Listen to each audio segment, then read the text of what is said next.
One of the most memorable scenes in Peter Jackson's The Lord of the Rings, The Return of the King, is when Aragorn meets the dead men of Dunharrow.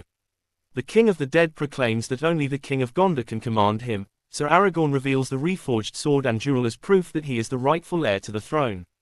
After a tense encounter, the army of the dead agrees to aid the film's heroes in defending Gondor against the forces of the Dark Lord Sauron. The film offers only a little insight into who these warriors were in life. Thankfully, this is not the case with the novel, The Return of the King. In it, J.R.R. Tolkien further explores the men of Dunharrow's role in Middle-earth and the crime that earned their curse. This article was updated on November 3, 2024, by Christopher Rayleigh. The men of Dunharrow play a significant role in The Return of the King, both the book and the movie adaptation. They are significant to the lore of Rohan, to Aragorn's ascendancy to the throne of Gondor, and the fight against Sauron. But who were they and why were they cursed? More details about the men of Dunharrow and the article were updated to conform to CBR's current publishing standards. Dunharrow was a region of the White Mountains in the land that would eventually become Rohan. The earliest inhabitants of Dunharrow were men related to the Dunlendings, the Wildmen whom Saruman coaxes into attacking Rohan in the Two Towers. In the Second Age, when Sauron rose to power, the men of Dunharrow revered him. Unlike the Easterlings and Haradrim, Tolkien did not indicate that the men of Dunharrow worked with Sauron. He implied that they treated Sauron more like a god, one to be worshipped from afar but not directly interacted with. After the fall of Númenor in the Second Age, the Númenorines settled in Middle-earth. One such Númenorine was Isildur, who founded the Kingdom of Gondor in the area including Dunharrow. Despite the men of Dunharrow's affiliation with Sauron, they did not quarrel with the Gondorians. The King of Dunharrow pledged allegiance to Isildur. He swore upon the Stone of Eric, a Númenorine monument, that he would aid Gondor in times of danger. About a century later, Sauron attacked Gondor. This sparked the War of the Last Alliance, and Isildur called for all of his allies to aid him. All of them answered, except the men of Dunharrow. Though they no longer actively worshipped Sauron, they refused to fight him since they had once considered him the god. For betraying their oath, Isildur cursed them. As Aragorn recounts in the chapter, The Passing of the Grey Company, from The Return of the King, Isildur told the King of Dunharrow, "Thou shalt be the last king, this curse I lay upon thee and thy folk, to rest never until your oath is fulfilled." From this moment forth, the men of Dunharrow were known as the Oathbreakers, and they lived out the rest of the days in the tunnels of the White Mountains. Their bodies died, but because of Isildur's curse, their spirits could not pass on to the halls of Mandos. They were bound to Middle-earth, doomed to linger in Dunharrow for over 3,000 years. Contrary to what the term, curse, implied, Isildur did not cast a spell on the men of Dunharrow. Rather, the magically binding nature of oaths was a constant in Middle-earth, as proven time and time again in the Silmarillion. To Tolkien, breaking an oath was a heinous act. The power of oaths and curses comes up again later in The Lord of the Rings.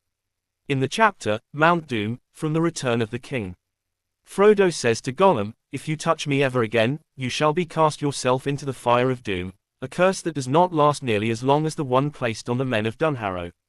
In the Third Age, Dunharrow became the territory of the newly formed Kingdom of Rohan. Baldur, son of the second king of Rohan, entered the tunnels of the White Mountains while exploring the borders of his kingdom and never returned. The Rohirrim believed that the wrathful ghosts of the Oathbreakers killed Baldur.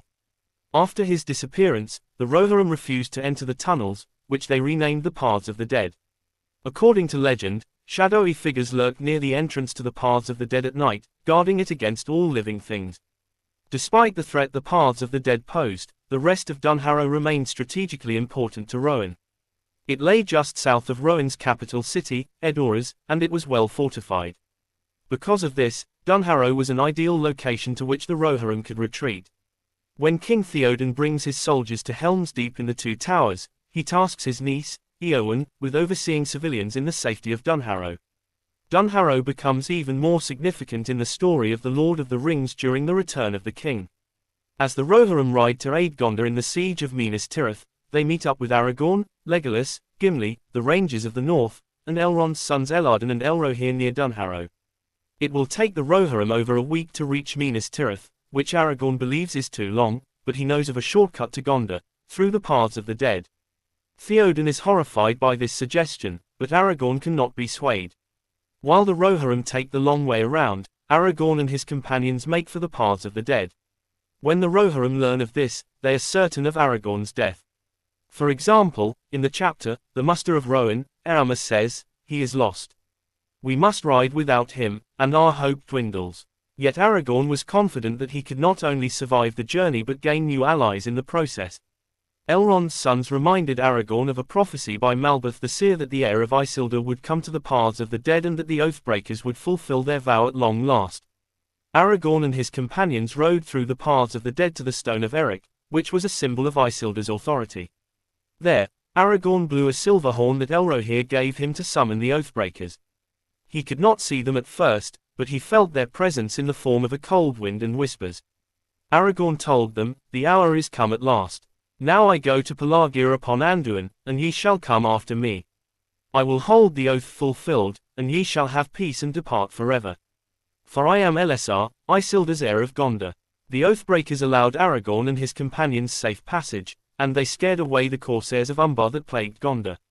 When this deed was done, Aragorn declared that they had redeemed themselves for abandoning Gondor in its time of need. They dropped their weapons, and after thousands of years, they were finally able to rest. Aragorn and his companions then commandeered the corsairs' ships and sailed the rest of the way to Minas Tirith. Jackson's version of The Lord of the Rings made some alterations to the events at Dunharrow. In the film, The Return of the King, only Legolas and Gimli accompanied Aragorn through the paths of the dead, not the Rangers of the North or Elrond's sons. The Stone of Eric was also absent from the film. Aragorn's conversation with the army of the dead instead occurred within the dark depths of a cavern in the White Mountains. Like in the novel, the Phantoms agreed to aid Aragorn, but their help did not end at the corsair ships. In the film, they accompanied Aragorn, Legolas, and Gimli to Minas Tirith, where they charged onto the battlefield and helped end the Battle of Pelennor Fields. Violence and disgrace stained the men of Dunharrow's history, but one of Aragorn's first acts as King of Gondor allowed him to reclaim their honor and find peace.